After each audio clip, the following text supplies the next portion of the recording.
I want to say to all my fans out there, I never killed nobody in none of my records. I don't use no profanity in none of my records, and still I managed to get up there. Will Smith don't got a cuss in his raps to sell records. Well, I do, so f him and you too.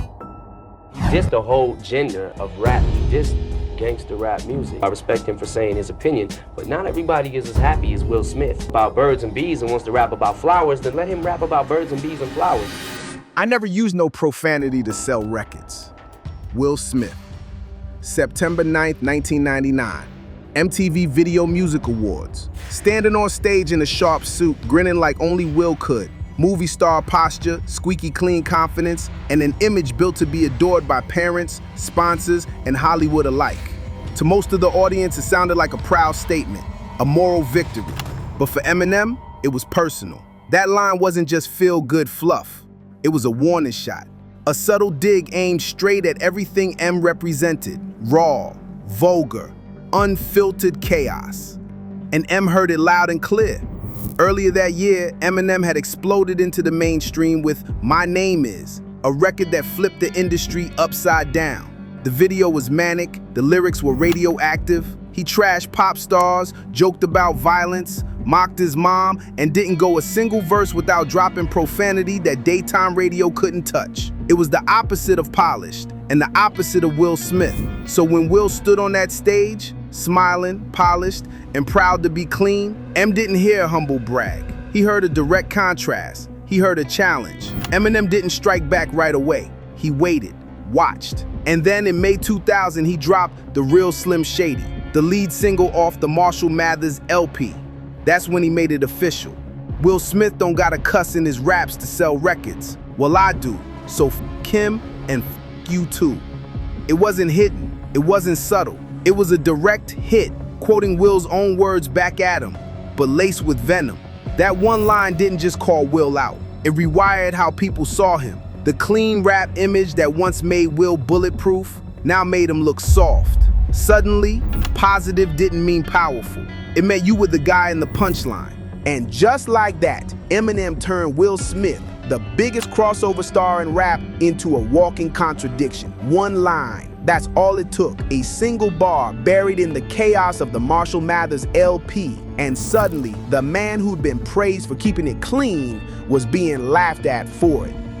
That line would echo longer than almost anything else M said, and Will never really escaped it. It wasn't clever wordplay or a layered diss you had to decode. It was public, blunt, and blasted on every radio station that dared to spin it. Eminem name-dropped Will Smith directly and didn't leave any room for misinterpretation. But this wasn't just a bar. It was a culture clash. A shot fired in a war about identity. Clean versus dirty. Filtered versus uncensored.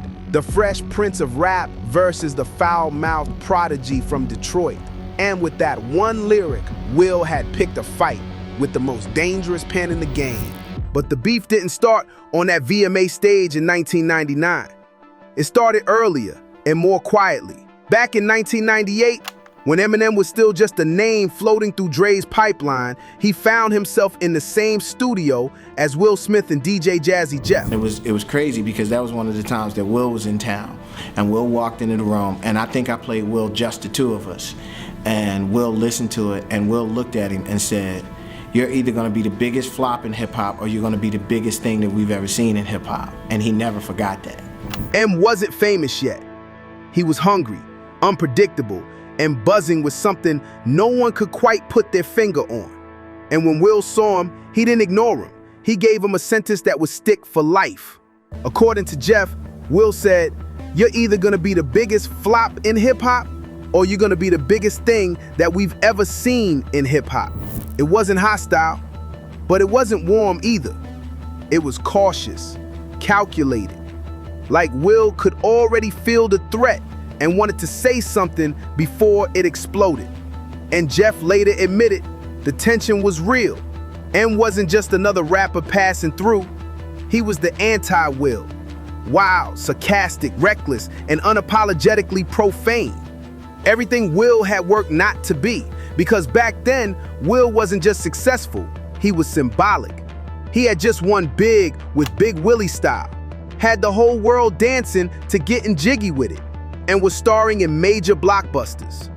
He wasn't just topping the charts, he was doing it without ever cursing. And he made sure people knew that.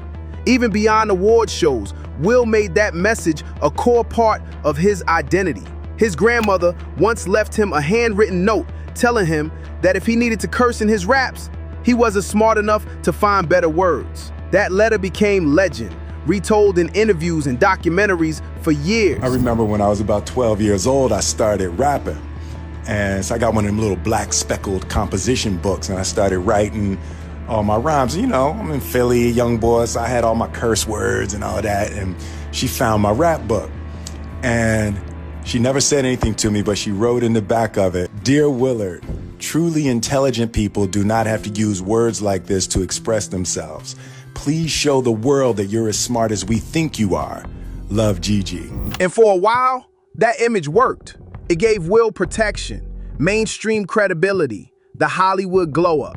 But Eminem didn't care about that. He didn't want movie deals. He didn't want respectability. He wasn't trying to be palatable for middle America. He didn't care about impressing Will's grandma. He was here to set fire to the whole industry. So when Will made that soft-spoken jab at the 1999 VMAs, Eminem didn't just clap back. He turned Will's clean legacy into a liability. That one acceptance speech, delivered in front of industry insiders and millions of viewers, became the setup to one of the most disrespectful lines in rap history. By the time the Slim Shady LP had made Eminem a household name, the tension between him and Will hadn't gone away, it had just shifted. Will never said Eminem's name, but he kept repeating the same mantra. No profanity, positive messages, clean rap. It became his brand, repeated in interviews, red carpet speeches, and every time he needed to remind the public that he wasn't like them. To the media, it sounded noble. To Eminem, it sounded smug. Like Will was telling the world, you didn't need to be raw, honest, or explicit to win. Just be clean, smile wide, and play the game. So when M dropped The Real Slim Shady in May 2000, he didn't just diss Will, he hijacked Will's own words and weaponized them. Will Smith don't gotta cuss in his raps to sell records. Well, I do, so fuck him and fuck you too. It wasn't clever, it was devastating. He didn't just take a jab at Will's image, he flipped it upside down, turned his biggest public virtue into a national punchline. M never needed to bring him up again. He said Will's name once, and that was enough. Because the world remembered it. But the irony, Will actually responded, just not in public, and not when it mattered. In 2005, 6 years after that one line reshaped his public image, Will dropped a track called Mr. Nice Guy, tucked away on his Lost and Found album. It was subtle, melodic, and of course clean, but buried inside it was the closest thing he ever released to a diss track. Husband, father, dissed by Eminem, but didn't bother him, yup, but he classy. Big Will just get another. Dissed by Eminem, but didn't bother him, yup, well he classy.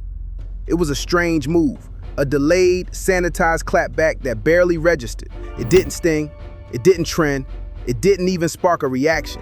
The track faded, the moment passed, because by then, the audience had already decided. Eminem wasn't in a rap beef. He was already part of the culture's permanent record. And he didn't need to say Will's name again. He'd already done enough. That one punchline had become the legacy, quoted, memed, and chanted for decades. It made Will's clean image feel like a setup to a joke, and M never even had to revisit it. The damage was permanent. While Will was still talking about his grandma's letter and bragging about not cursing, Eminem was navigating real danger. Not just lyrical threats, street-level politics, real-life tension, and industry figures who didn't play by the rules. Because in the early 2000s, one name still cast a long shadow over the West Coast, Suge Knight. Even though Death Row's reign had faded, Suge's influence hadn't. His presence was still felt, not just in studios, but in back rooms, backstage corridors, and in the silences between deals. People in the industry knew where the lines were, and Suge's name still defined one of them. Eminem didn't come from that world, but he was walking through it. And behind the scenes, Dr. Dre and Jimmy Iovine were making sure he was protected. Because the threats around M weren't just creative, they were real. That was the environment M was stepping into. And the wildest part, he never flinched. Out of there, we call it the limo. This is where it gets up. We call it the limo. Death Row is still sitting out there waiting for us. The limo's pulling off as we're coming out. Death Row's behind us. It was like, this motherfucker's trying to kill us, man. What are they trying to do? What do they want? I don't understand. What do they want? Em's ready to swing on someone if he has to. Yeah, man. You know, like I said, he ain't. Never toned it down. Never played it safe. He didn't hide behind handlers or press statements. He just let the tension hang, like a storm cloud over Will's carefully built image. So when people asked, why hasn't Will ever responded directly? The answer wasn't mystery. It was survival. He couldn't. By the 2020s, everything had shifted.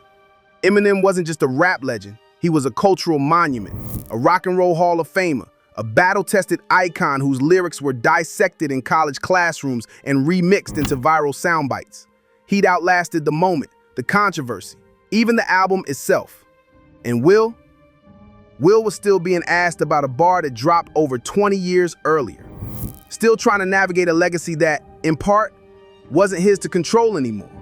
In 2020, Joyner Lucas dropped a remix of his song Will, a heartfelt tribute to the rapper turned actor turned global star. And in what should have been a celebration of legacy, Will jumped on the track himself. A full circle moment, the student honoring the teacher. But even there, in a song built to praise him, Will couldn't resist slipping in another soft jab. I'm in a good vibe. I had to go big on the remix. I don't do the beefing, I don't do the evil. Still clean, still proud, still trying to reframe the story. But the truth was, the story had already been written, and not by Will. It was written by someone who didn't ask permission, didn't seek approval, didn't care about playing nice. Eminem had already made Will Smith a part of his punchline, and that punchline never faded. By the time Will finally said something, even wrapped in positivity, it didn't matter. Eminem had already won the war without ever lifting another finger. He didn't need to respond. He didn't need to escalate. Because that one line from the real Slim Shady had done exactly what it was meant to do and carved itself into hip-hop history. Will's verse on the Will remix didn't change the narrative, it highlighted it. It reminded fans that for 2 decades, he had been laughing it off, dodging the conversation or trying to clean it up with smiles and status. But the internet doesn't forget, and neither do hip-hop fans. Even on Reddit, users joked, Will waited 20 years to respond and still lost. By then, the meme culture had already claimed it. TikToks resurfaced, new generations discovered it for the first time. People stitched the bar, reenacted it, dropped reaction videos like it was brand new. Will Smith don't gotta cuss in his raps to sell records. That line had outlived the moment, outlived the album. It had even outlived the beef. Because what Eminem did wasn't just diss Will, he rewrote him. He reframed an entire legacy with a single sentence. Will Smith, the man who built his career on being clean, respectful, and family-friendly, had become the punchline. And Will's silence, that's what made it sting the most. He never fired back, not directly. He stuck to smiles, to subtle quotes, to sidestepping questions. While M let the bar sit untouched, unchallenged, and immortal. Because when it comes to legacy, a diss doesn't always need a sequel. It doesn't need a back and forth. Sometimes, it's just one line, and it echoes forever. And in 2022, Will did something no diss track ever forced him to do. On the biggest stage in Hollywood, he slapped Chris Rock across the face and yelled profanity on live TV.